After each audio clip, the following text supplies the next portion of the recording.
Miguel Alejandro López Olvera, de quien me permito leer su semblanza. Es investigador titular C definitivo de tiempo completo en el Instituto de Investigaciones Jurídicas de la UNAM, investigador nacional nivel 2 del CONACYT, director del Observatorio de Contratación Pública del Instituto de Investigaciones Jurídicas de la UNAM, director de la revista Reforma Judicial del Instituto de Investigaciones Jurídicas de la UNAM, director del Seminario Permanente de Derecho Administrativo del Instituto de Investigaciones Jurídicas de la UNAM, doctor en Derecho Administrativo con calificación sobresaliente por la Facultad de Derecho de la Universidad de Buenos Aires, Argentina, maestro en Derecho con mención honorífica por la Facultad de Derecho de la UNAM, licenciado en Derecho por el Centro de Estudios Universitarios.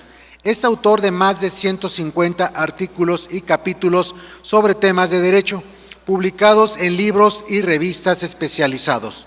Ha publicado 43 libros, 11 como autor principal, 7 como coautor, 5 como cocoordinador y 20 como coordinador. Entre ellos destacan los libros Técnica Legislativa, Tratado de la Facultad Reglamentaria, La responsabilidad administrativa de los servidores públicos en México, La prueba en el derecho disciplinario, La contratación pública y el control de convencionalidad en la administración pública. Ha dirigido y participado en más de 30 proyectos de investigación nacionales e internacionales. Ha dictado conferencias magistrales, ponencias en eventos académicos. Como catedrático, ha dictado cursos en doctorado, maestría, licenciatura, diplomados, talleres y cursos autónomos en diferentes instituciones de nuestro país y del extranjero, como Alemania, Argentina, Brasil, Colombia, Costa Rica, Chile, Cuba, Ecuador, El Salvador, Guatemala, Estados Unidos, España, Italia y República Dominicana. Es miembro de varias asociaciones como el Foro Iberoamericano de Derecho Administrativo, la Asociación Internacional de Derecho Administrativo, la Asociación Mexicana de Derecho Administrativo, el Capítulo México de la Organización Europea de Derecho Público, la Red Internacional de Contratación Pública. Sus trabajos de investigación han incidido en las políticas públicas en los entes estatales. Ha sido autor de proyectos de ley y de regulaciones, así como instructor en la administración pública. Los operadores jurídicos del Poder Judicial citan sus trabajos y siguen los lineamientos sugeridos en sus libros al dictar sus sentencias. Ha sido catedrático y tutor de cientos de alumnas y alumnos que ha formado a lo largo de casi 3 décadas de trayectoria como especialista de Derecho Administrativo.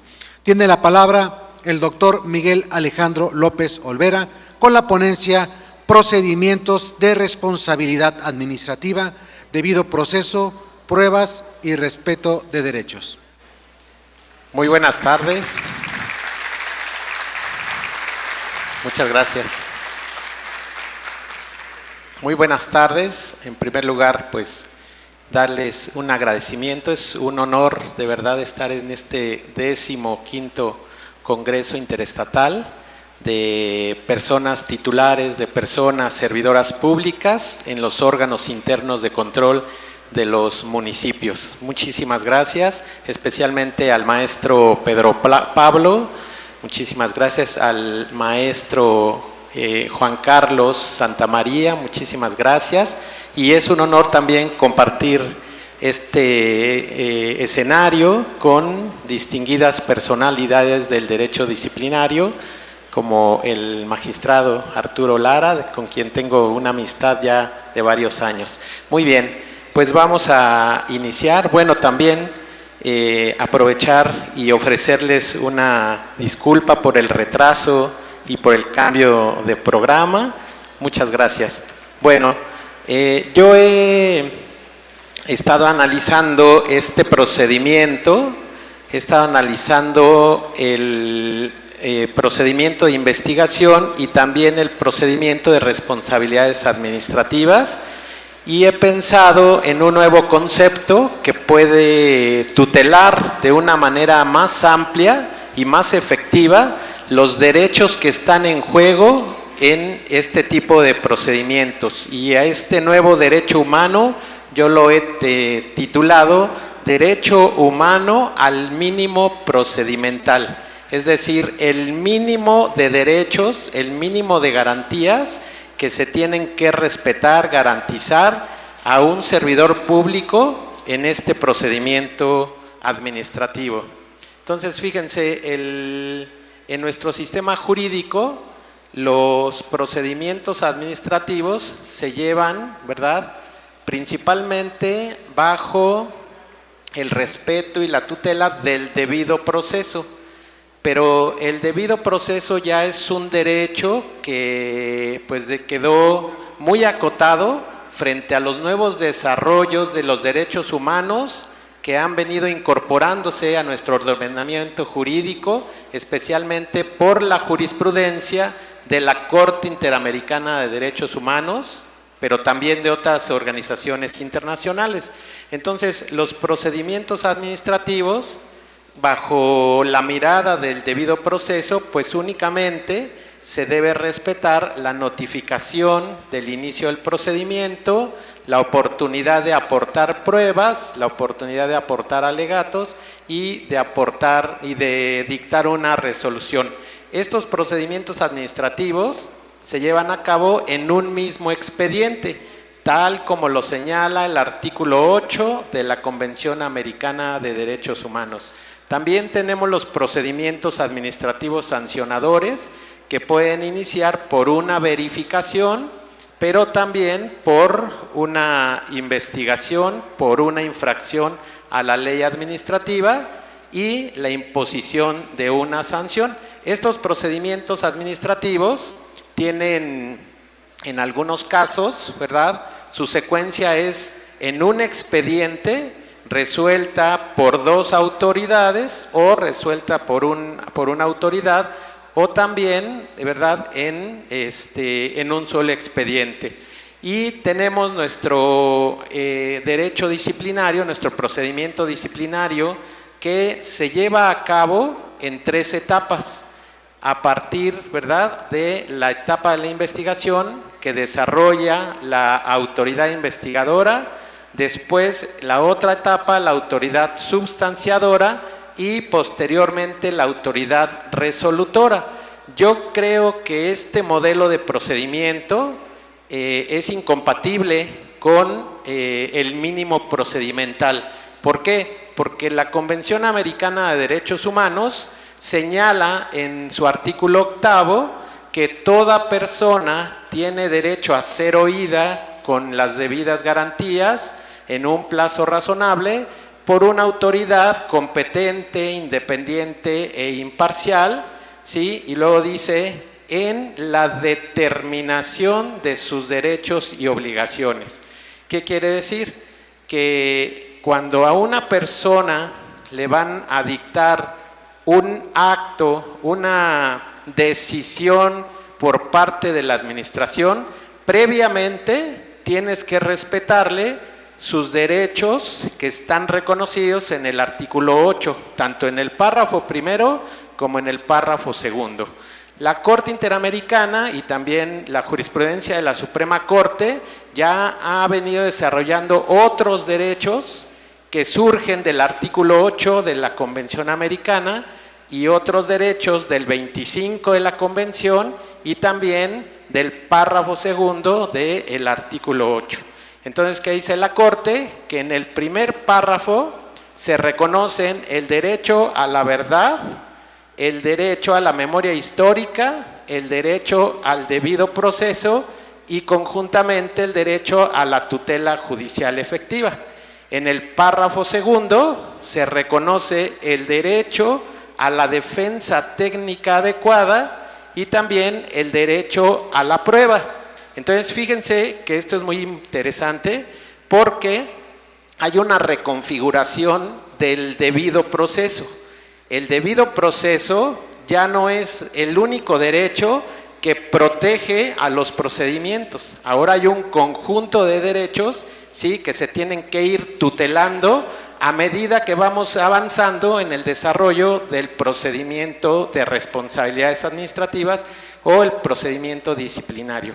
Bueno, también otra cuestión muy importante es que en nuestro país, este es el procedimiento disciplinario general, pero hay una diversidad de procedimientos disciplinarios. Hay un procedimiento disciplinario para los servidores públicos del Servicio Exterior Mexicano, es decir, para los diplomáticos.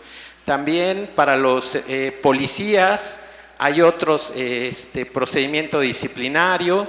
Hay un procedimiento disciplinario a los servidores públicos de la Secretaría de la Defensa y de la Secretaría de la Marina. Hay un procedimiento disciplinario para los servidores públicos de los institutos electorales y de las Fiscalías Generales de Justicia. Entonces, este es el modelo general y los otros modelos tienen un régimen específico que se desarrolla o en un procedimiento, en una etapa o en 2 etapas. Así está señalado en las respectivas leyes. Entonces, estos procedimientos tendrían que respetar el mínimo procedimental, el mínimo de derechos, y ahora nos vamos a referir.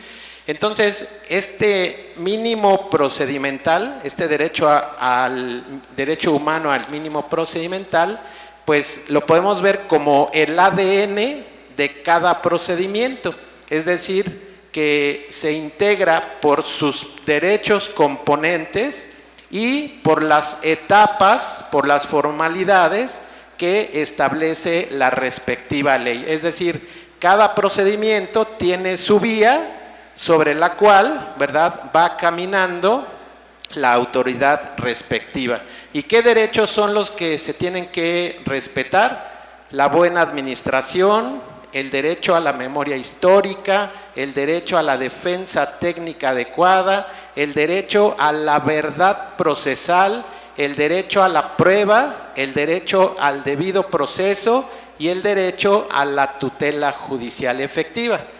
Estos derechos humanos van acompañando, ¿sí?, a lo largo del procedimiento al servidor público, a la autoridad que va gestionando el procedimiento, ¿sí? No es que cada derecho se agota en una etapa, sino que todos los procedimientos están interrelacionados y van siguiendo toda la secuencia del procedimiento.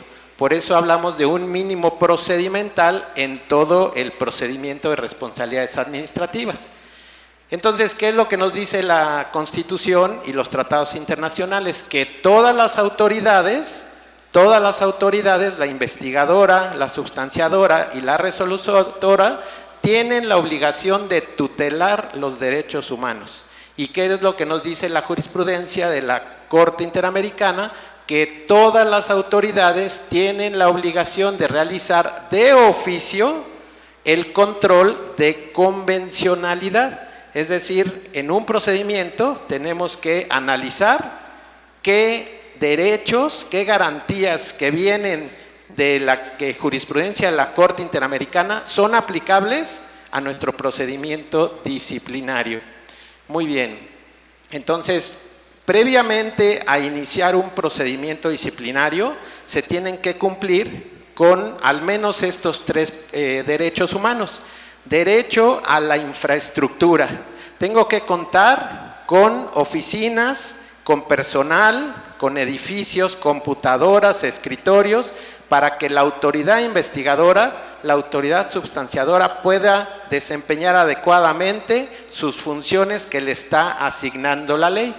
También tiene que cumplir con el derecho humano a la profesionalización. Creo que esto es muy importante, porque además el artículo 20 de la Ley General de Responsabilidades Administrativas establece la obligación de que las autoridades que se encargan de la gestión de estos procedimientos, órgano interno de control, autoridad investigadora, autoridad substanciadora, tienen que ingresar al servicio público por una convocatoria pública y abierta y no por nombramientos directos.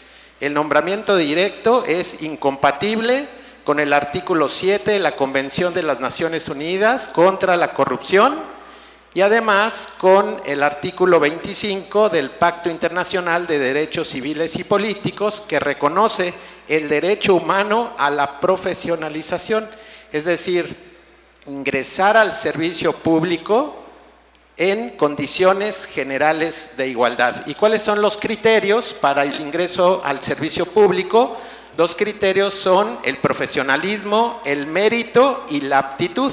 Entonces ahí ya tenemos problemas graves, porque en nuestro país muchas autoridades investigadoras, muchas autoridades substanciadoras, órganos internos de control, no ingresaron por servicio profesional.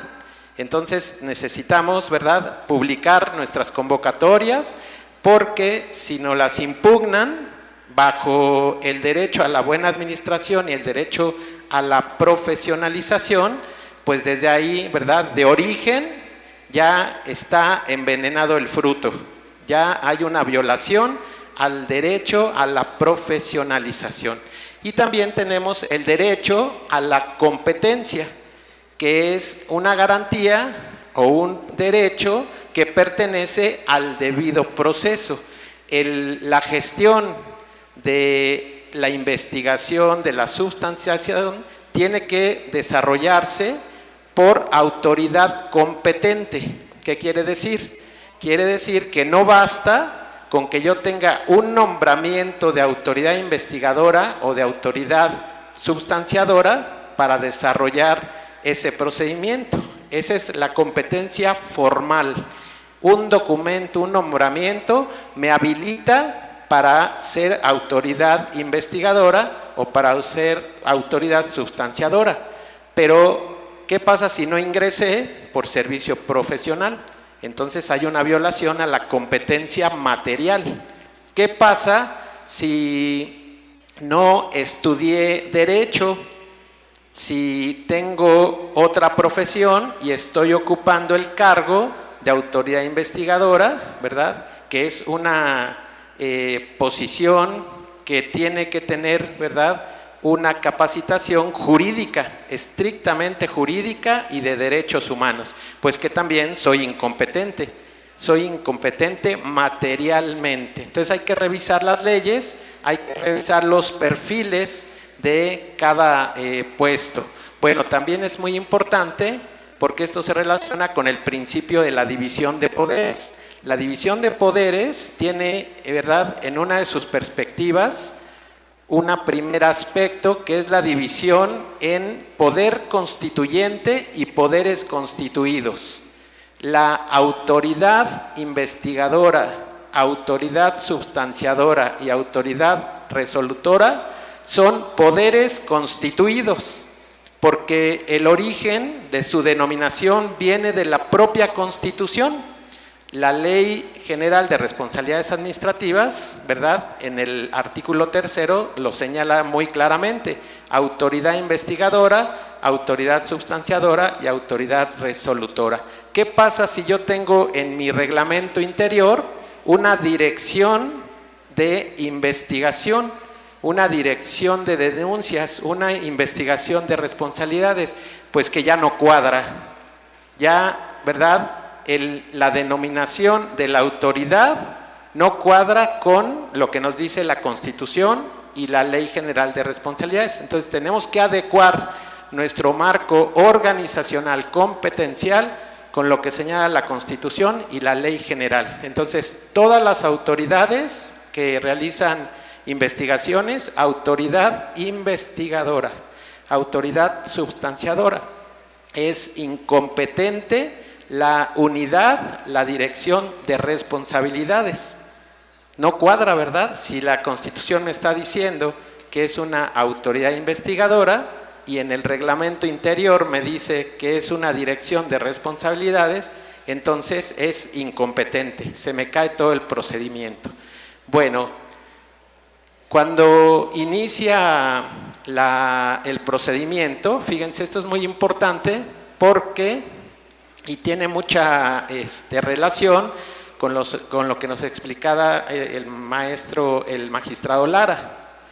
Cuando se inicia, cuando se abre un expediente en términos convencionales, ese expediente se tiene que cerrar con una decisión, con una determinación, con una resolución, con un acto de la respectiva autoridad.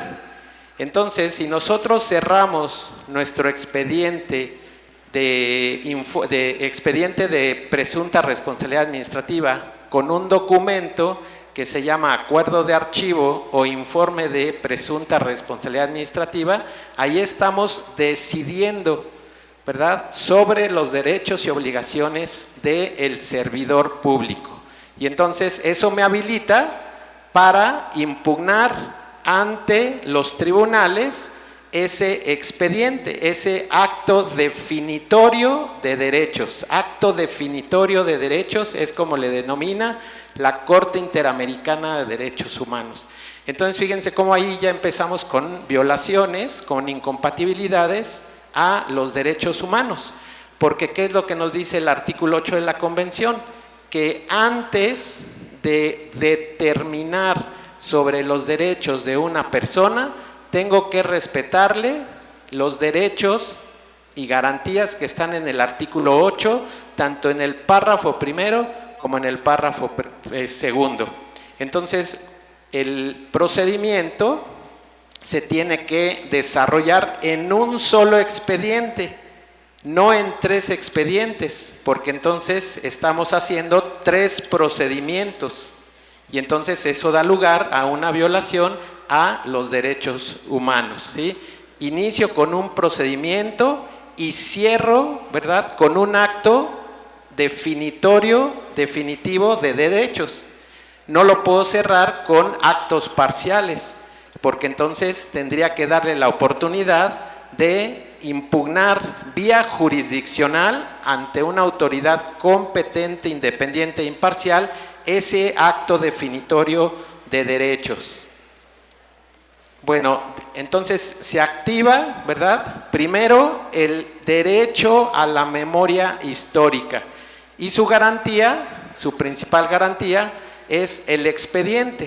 Tengo que, ¿verdad?, incorporar un capítulo a la Ley General de Responsabilidades de cómo integrar el expediente. Todas las autoridades integran de diferente manera sus expedientes, algunos en carpetitas, unos con clip baco, unos los cosen, unos de abajo hacia arriba, unos de arriba hacia abajo, y eso afecta al derecho a la memoria histórica, ¿verdad?, que está reconocido en la Ley General de Transparencia y en la Ley General de Archivos y que tiene su fundamento, desde luego, en la Convención Americana de Derechos Humanos. Entonces ya tengo mi expediente, ¿sí?, y lo que sigue es asegurar el derecho a la defensa técnica adecuada. El derecho a la defensa técnica está reconocido en el párrafo segundo, incisos D y E, de la Convención Americana de Derechos Humanos. Y aquí hay problemas muy importantes porque es incompatible, ¿verdad?, la ley general con el derecho a la defensa técnica adecuada. ¿Cuáles son las garantías del derecho a la defensa técnica adecuada? Bueno, en primer lugar, pues contar con el patrocinio de un abogado perito en la materia. En segundo lugar, si no tengo para garantizar ese derecho, para tutelar ese derecho pagándole a un abogado privado, ¿qué es lo que tengo que hacer?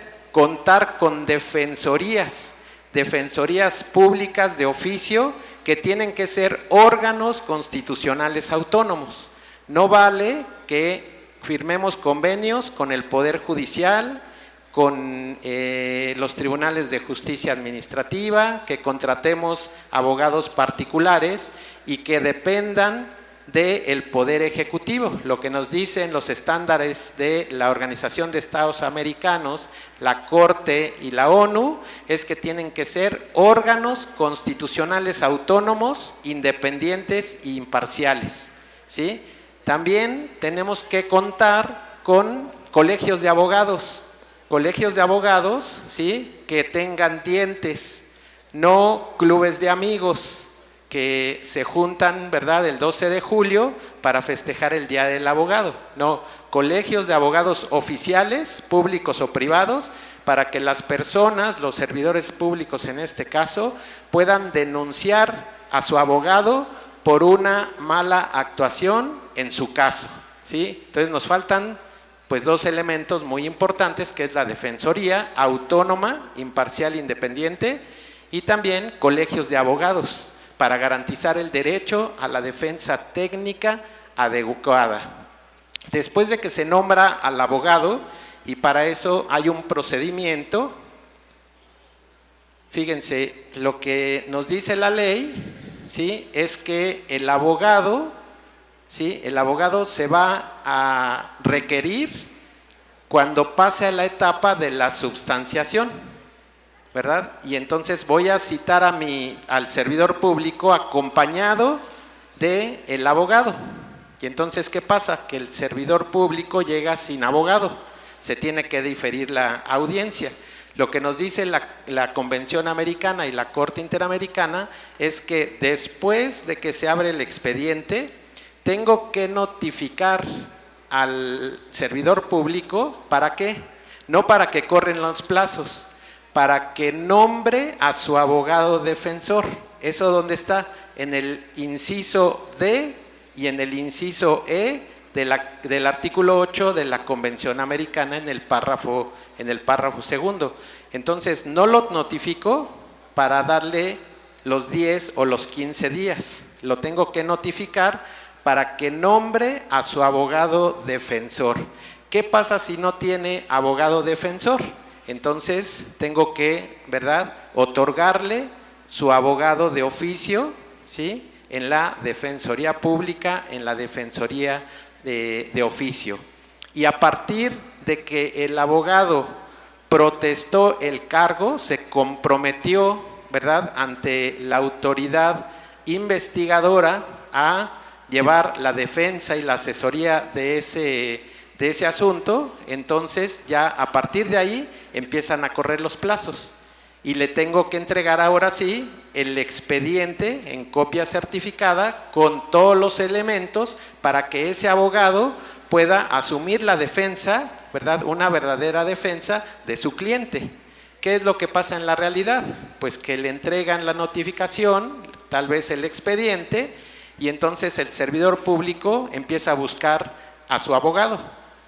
Supongamos que le dan 15 días para presentarse a la audiencia, ¿no? Pues todas las personas reaccionamos de manera diferente.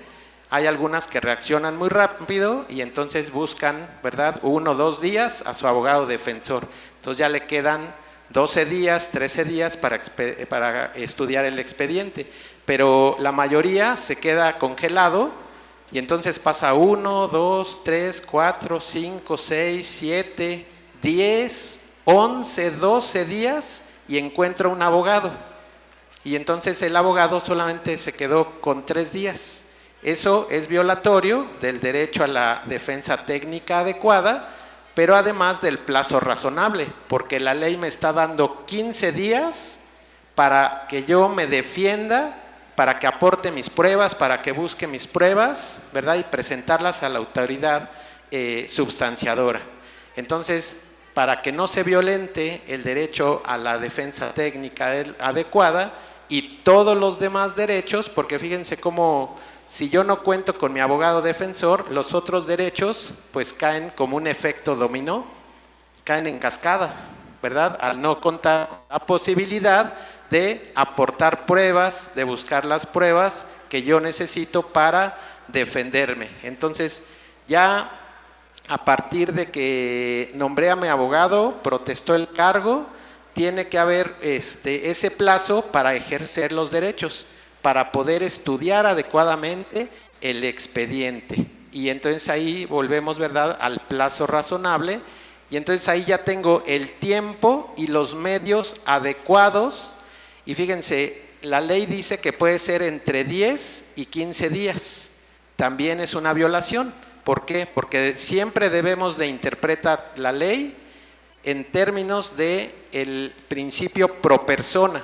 Entonces le debemos de dar siempre los 15 días, que es el plazo más garantista para que el sector público, ¿verdad?, se defienda, ¿verdad? No vale que le demos 10 11, 13, siempre tendremos que darle los 15 días. Si le damos los 10 días, entonces tenemos que justificar, motivar, fundar por qué le estamos acortando su plazo para que se defienda adecuadamente, ¿sí? Entonces siempre los 15 días, que es el plazo más garantista para que se pueda defender el servidor público. Y este derecho a la defensa técnica adecuada tiene que tutelarse desde el momento en el que inicia la investigación.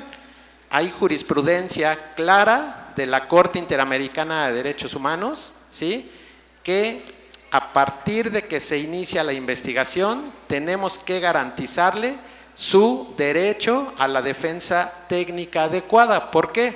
Porque eso, ¿verdad?, también nos lleva a garantizar el derecho a la verdad. La ley dice que los procedimientos de investigación se rigen por el derecho a la verdad material, a la verdad histórica. Pero en la actualidad ya cambió la perspectiva y el derecho que se tiene que tutelar es el derecho a la verdad procesal. El derecho a la verdad procesal. El derecho a la verdad material o a la verdad histórica pertenece a un modelo de Estado en el que nosotros ya no vivimos. Ese modelo de Estado, ¿verdad?, era el modelo de Estado monárquico y el modelo de Estado de legalidad, es decir, la verdad construida desde el Estado. Yo en la investigación, si no le doy participación al servidor público y no le doy participación a su abogado defensor, entonces estoy construyendo una verdad parcial. Y lo que queremos, ¿verdad?, en términos coloquiales, es una verdad verdadera. ¿Qué es lo que pasó realmente, verdad, en ese caso, en esa situación? ¿Se cometieron o no actos de corrupción? ¿Se cometieron o no violaciones a la legalidad? Bueno, yo como autoridad investigadora, ¿verdad?, porque lo he visto, la autoridad investigadora puede hacer una investigación de 3 páginas y decir no se encontraron elementos y el servidor público nunca supo que lo estaban investigando, ¿sí? O también se pueden armar, ¿verdad?, varios tomos de investigación también sin que el servidor público se dé cuenta que lo están investigando. Entonces, por eso es importante, ¿verdad?, y eso lo dice la Corte precisamente en el caso Cabrera contra México. En el caso Cabrera contra México, ¿verdad?, señaló la Corte Interamericana que tenemos que darle participación al abogado defensor. ¿Para qué? Para que controle el procedimiento, para que controle las pruebas que está incorporando, ¿verdad?, el Estado, la autoridad investigadora en esa investigación, y yo también en ese momento tenga la oportunidad, ¿sí?, de aportar las mías y de decirle esta prueba no es la idónea, esta prueba, ¿verdad?, este documento está fuera, ¿verdad?, de la investigación. Entonces, por eso es importante contar con abogado, perito en la materia, porque asegura el derecho a la defensa, pero también asegura el derecho a la verdad procesal, que permite la intervención del interesado, de la autoridad y de los terceros interesados y del abogado en, ¿verdad?, la consecución de la verdad.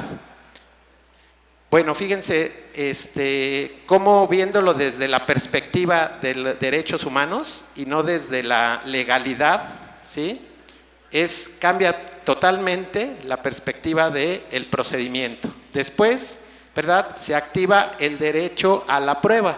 La Corte Interamericana de Derechos Humanos también, ¿verdad?, en su interpretación al artículo 8, ha señalado que el derecho a la prueba es un derecho autónomo y tiene sus propias garantías. Fíjense cómo se reconfigura el derecho al debido proceso. Ya el derecho al debido proceso ya no es ese conjunto de 4 garantías, sino que el derecho al debido proceso ya tiene nuevas garantías y parte de las garantías que pertenecían al debido proceso, ¿verdad?, ya ahora son derechos autónomos como el derecho a la prueba, esa oportunidad de aportar pruebas, documentos que sean idóneos, que sean razonables para el fin que yo estoy persiguiendo, ¿no? ¿Qué conducta es lo que ya yo observé en ese servidor público? Entonces, en razón de la descripción y de la conducta, tendré que aportar las pruebas que sean, ¿verdad?, idóneas, que estén encaminadas a conseguir ese fin. Después, otra vez, fíjense cómo se activa el derecho al debido proceso. ¿Por qué? Porque el debido proceso va acompañando en toda la secuencia del procedimiento de responsabilidades administrativas y todas las actuaciones de esa autoridad, de las autoridades que llevan a cabo este procedimiento, tienen que estar fundadas y motivadas. Tienen que contar con la competencia necesaria, ¿verdad?, establecida en la ley orgánica y en el respectivo reglamento, y también tengo que darle la oportunidad de aportar alegatos. Y muy importante, el derecho humano a la tutela judicial efectiva, que está reconocido en el artículo 25 de la Convención Americana de Derechos Humanos, ¿no?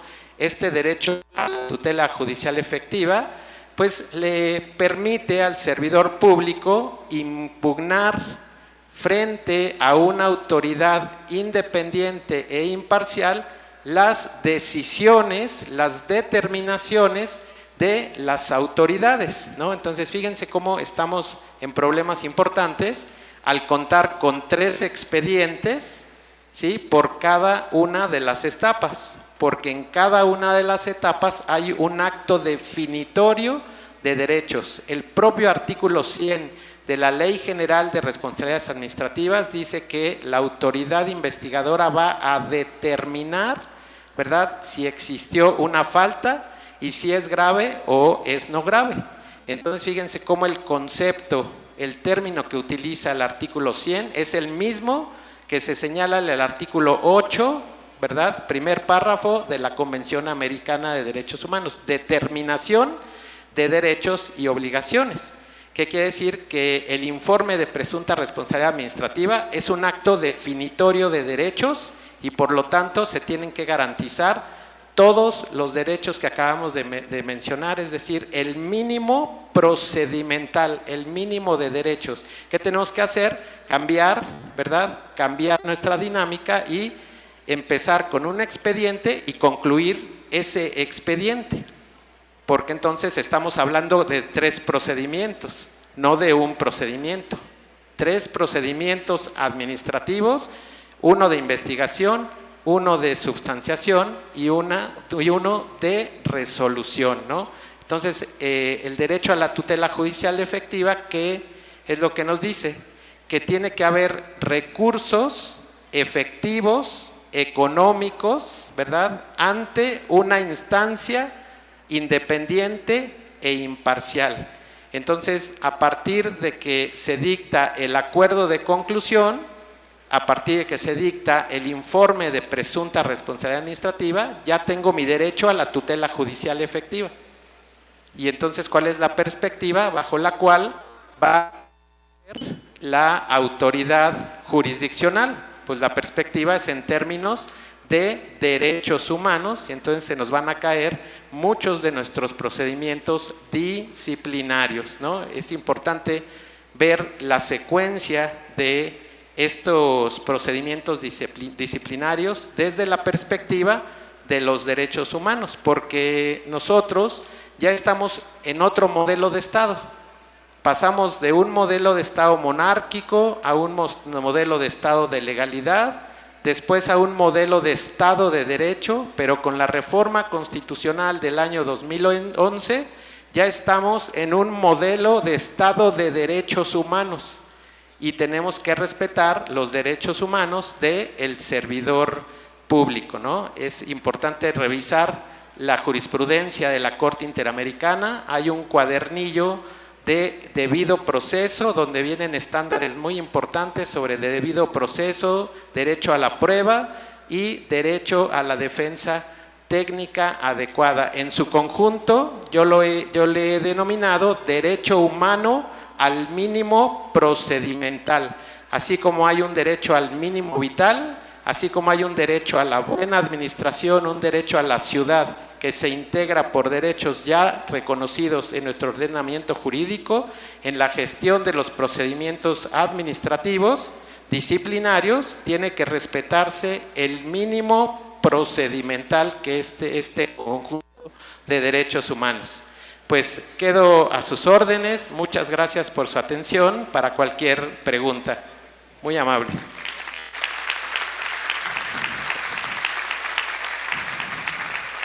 A continuación, un par de compañeros acercarán los micrófonos a aquellos de ustedes que deseen realizar alguna pregunta. Iniciamos por aquel lado. ¿Dónde está? Aquí. Gracias. Muy interesante la plática, doctor. A ver, a mí me llama mucho la atención el tema de la competencia material. Si estamos exigiendo que quien va a sustanciar un procedimiento, primero sea licenciado en Derecho y también que provenga de un concurso de oposición, ¿qué hacer con una problemática que tenemos pues, en todo el país? Pero me voy a concretar a Guanajuato. En Guanajuato, la reforma judicial no alcanzó al tribunal administrativo, nada más alcanzó pues, las materias tradicionales. Nuestro tribunal administrativo se conforma de magistrados que son designados por el Congreso, pero que la propuesta viene del Ejecutivo y con un solo candidato. ¿Sí? Y últimamente la realidad es que se ha vuelto una agencia de colocaciones. Tenemos ahí muchos servidores públicos que no deberían estar. No voy a dar nombres porque no se trata de señalar, pero sí mencionar perfiles. Cuando se da el cambio de titularidad del anterior fiscal general, a cambio se le ofrece un espacio a su cónyuge para ser magistrada. Revisando el currículum, ella ha sido jueza penal, trae mucha experiencia en derecho penal, pero de repente la vemos ya impartiendo justicia administrativa. En el Congreso defendieron que la materia penal es prima hermana del derecho administrativo, pues bien sabemos que no, son cuestiones totalmente distintas. Así lo defendió la mayoría en el Congreso. Y también tenemos otro espacio ocupado por alguien que no tiene experiencia en la impartición de justicia administrativa, porque su única función en esta materia o su único antecedente fue el estar al frente de lo que es la biblioteca o el área de consulta de bibliografía. Entonces, aquí ya concretando la cuestión, las faltas graves las va a resolver ese tipo de magistrados que no tienen perfil. Importante, que no llegaron por concurso de oposición, porque en el tribunal no hay carrera. A lo más que puede aspirar alguien que trabaje ahí es a llegar a ser secretario de estudio y cuenta, secretario general, y párale de contar, los demás puestos son políticos, sin menoscabar que hay buenos perfiles, ¿no? El magistrado Lara es un excelente magistrado, por ejemplo, pero hay otros que no deberían estar ahí. ¿Cómo se podría plantear una impugnación contra una sentencia emitida por un magistrado de los que le acabo de mencionar, que no traen perfil, que no saben de la materia, que llegaron por un premio político, pero que están juzgando a servidores públicos que a lo mejor sí llegaron por carrera judicial? Esa es mi pregunta, doctor. Muchas gracias. Sí, la verdad es que creo que el diseño que utilizó el legislador al expedir la Ley General de Responsabilidades Administrativas, pues no es el adecuado. Creo que tanto las faltas graves como las faltas no graves tienen que seguir el mismo camino para poder garantizar estos derechos al mínimo procedimental. No sé, no entiendo por qué discriminar, ¿verdad? Unos por una vía y otros por otra vía. Entonces creo que ahí hay un mal diseño procedimental, que no se aseguran las garantías y los derechos que acabamos de comentar. Y hay estándares desde el sistema interamericano y hay estándares desde el sistema universal de protección de los derechos humanos. De hecho, la Comisión Interamericana de Derechos Humanos tiene un cuadernillo muy interesante, muy importante, con estándares sobre independencia y sobre imparcialidad, y entonces podemos utilizar esos criterios para poder impugnar, ¿verdad?, si así lo consideramos, que nuestro asunto, que el expediente está resuelto por una autoridad que no cumple con estos estándares de la Corte Interamericana de Derechos Humanos, ¿no?, ante un tribunal del Poder Judicial. Entonces, bueno, pues sí es importante revisar nuestro sistema jurídico para adecuarlo tanto al artículo 17 constitucional, al artículo 1 y a los estándares de la Corte Interamericana de Derechos Humanos, desde luego. Y no solamente los tribunales, ¿no?, sino toda la secuencia de ese procedimiento, ¿no?, la autoridad sustanciadora y la autoridad investigadora.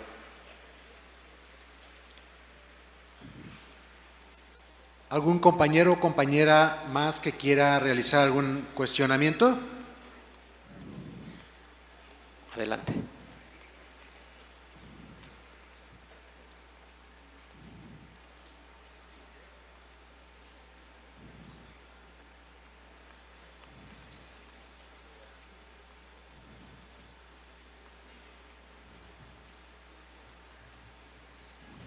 Hola, ¿qué tal? Buenas tardes Buenas a todos. tardes. Buenas tardes, maestro. El día de hoy pues celebro su ponencia. Muchísimas gracias por su expertise.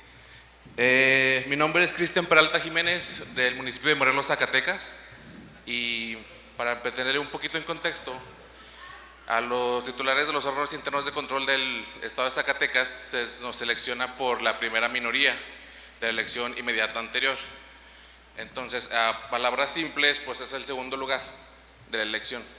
Entonces ellos deciden quién entra en la cuestión del órgano interno de control, por lo tanto también escogen a las áreas, pero muchas de estas no cumplen con la profesionalización ni la competencia.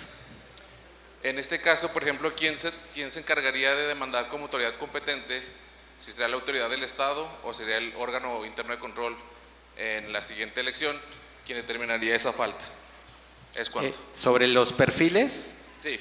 Bueno, pues ahí habría que revisar la ley y los reglamentos, y les recomiendo, pues obviamente, el artículo 25 del Pacto Internacional de Derechos Civiles y Políticos, y el Comité de Derechos Humanos tiene una observación general que es la que interpreta el artículo 25 del pacto. Así lo buscan, observación 25 del Comité de Derechos Humanos, y ahí se señala de manera muy clara cómo debemos entender el derecho de acceder a cargos públicos en condiciones generales de igualdad.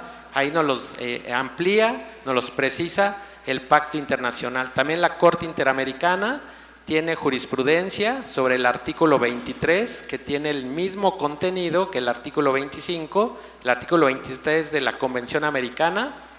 Y también, fíjense, ya desde la perspectiva del combate a la corrupción, el artículo 7 de la Convención de las Naciones Unidas contra la Corrupción, que señala que el ingreso a estos cargos públicos tiene que ser por medio de convocatorias públicas y con criterios como la aptitud, el mérito, ¿sí?, y la profesionalización. Y también la Convención de Belém do Pará, la Convención para eliminar la violencia en contra de las mujeres, también nos exige, ¿verdad?, tener estos criterios para seleccionar, y tiene que haber una perspectiva y tiene que haber una equidad de género dentro de las instituciones, ¿verdad?, para cumplir con estos estándares. ¿Qué es lo que tengo que hacer? Pues también impugnar, ¿verdad?, esas decisiones, esas actuaciones de esas autoridades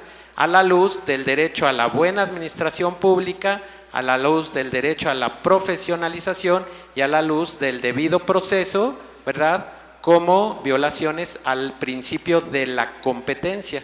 no es competente, ¿verdad? Y lo dice muy claro el artículo 20 de la Ley General de Responsabilidades Administrativas, ¿no? Que ahí también están contenidos esos criterios que vienen desde los estándares internacionales. Gracias. Muchas gracias por su conferencia, doctor Miguel Alejandro López Olvera, y le solicitamos a la licenciada Adela Pérez Cabrera, Contralora Municipal de Abasolo, subir al escenario para poderle entregar un reconocimiento a nuestro ponente.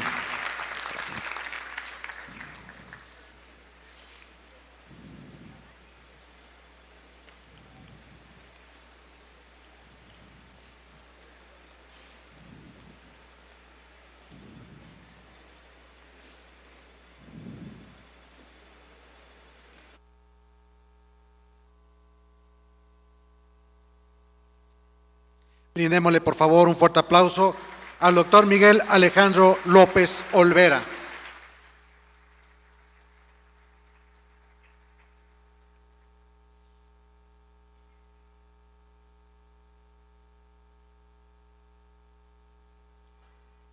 Muchas gracias, doctor. Con esta ponencia concluimos la parte académica de nuestro Congreso. A continuación, escucharemos al licenciado Salomón Ceballos Ochoa, director general del Instituto Estatal de Capacitación, quien nos va a dirigir un mensaje.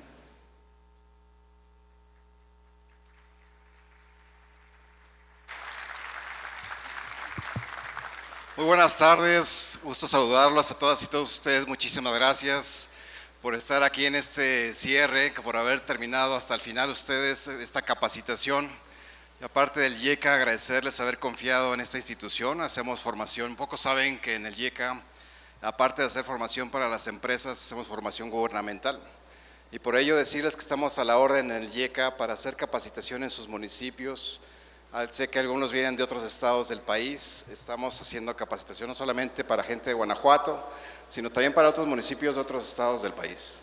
Agradecerle a la maestra Arcelia González por la consideración, por la invitación, por creer en el IECA para hacer esta capacitación de una manera que tenga valor curricular, que tengamos constancias y que podamos seguir avanzando en la profesionalización de todos ustedes. No nos queda más que agradecerles por confiar en el IECA, que puedan participar en los programas de capacitación que tenemos permanentemente. Tenemos 31 planteles por todo el estado, tenemos capacitación en línea y estamos a la orden para cualquier capacitación en la que podamos ayudarles. Muchísimas gracias a todos y muchas felicidades.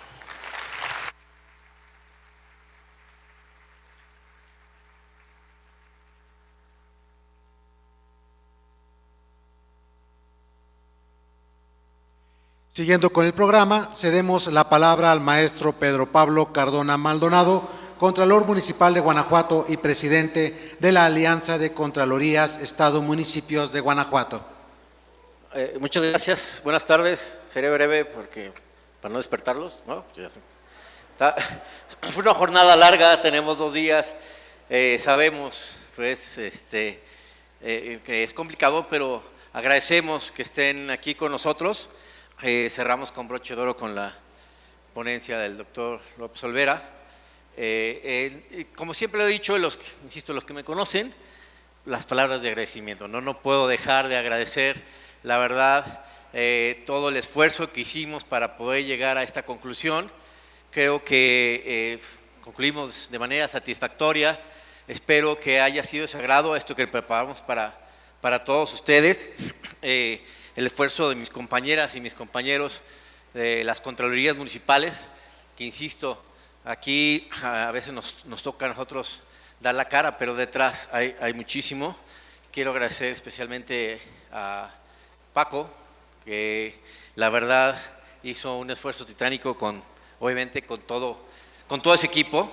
Es bastante ¿verdad?, complicado organizar un evento como este.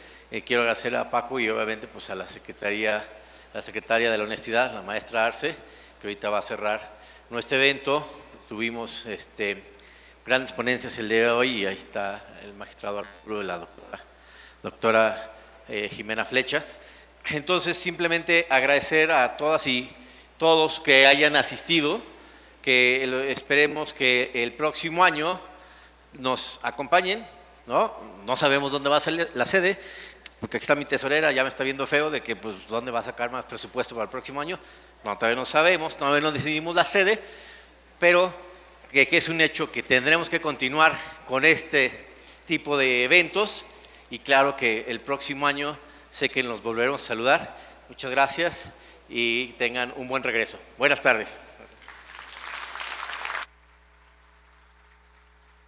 Muchas gracias, Contralor. Y a continuación escucharemos el mensaje de clausura de la 15ª edición del Congreso Interestatal de Órganos Internos de Control Municipales, a cargo de la maestra Arcelia María González González, secretaria de la Honestidad del Estado de Guanajuato y asesora técnica de la Alianza de Contralorías Estado-Municipios.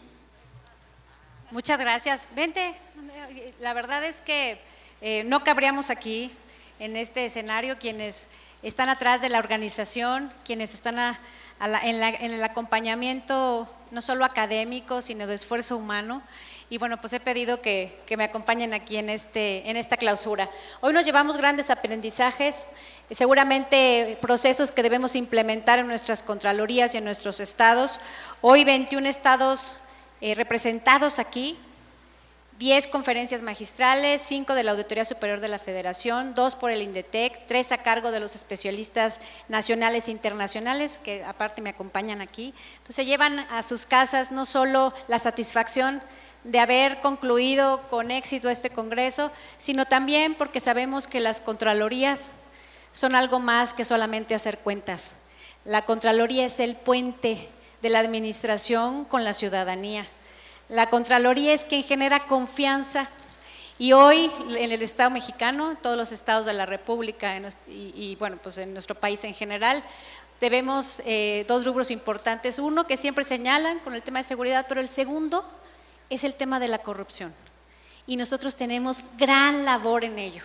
Volver a generar confianza a las mujeres y a los hombres, a las personas, a México entero, para que vuelvan a creer en que habemos funcionarias, servidoras, servidores públicos de vocación y de corazón, y que hacemos honor al trabajo que hacemos diario, porque un lunes ordinario para nosotros es la transformación de la vida de las personas en nuestras ciudades y en nuestras comunidades.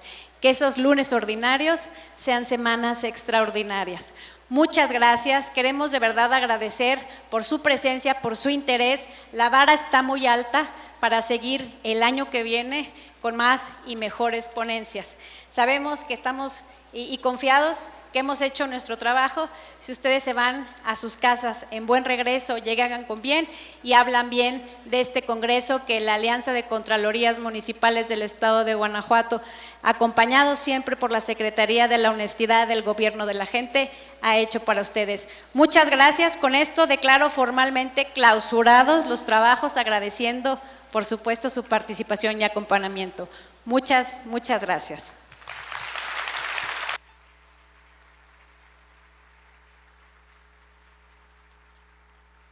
Es así como damos por terminado el 15º Congreso. A nombre del Gobierno de la Gente, de la Secretaría de la Honestidad y de la Alianza de Contralorías Estado-Municipios, agradecemos su participación en este Congreso Interestatal de Órganos Internos de Control Municipal.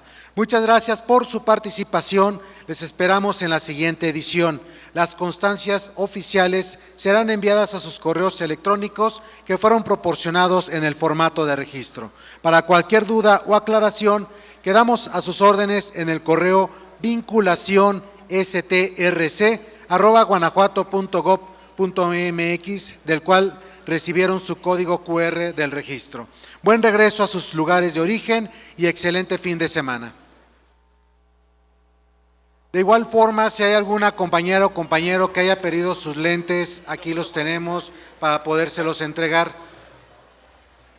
Que tengan muy buen día.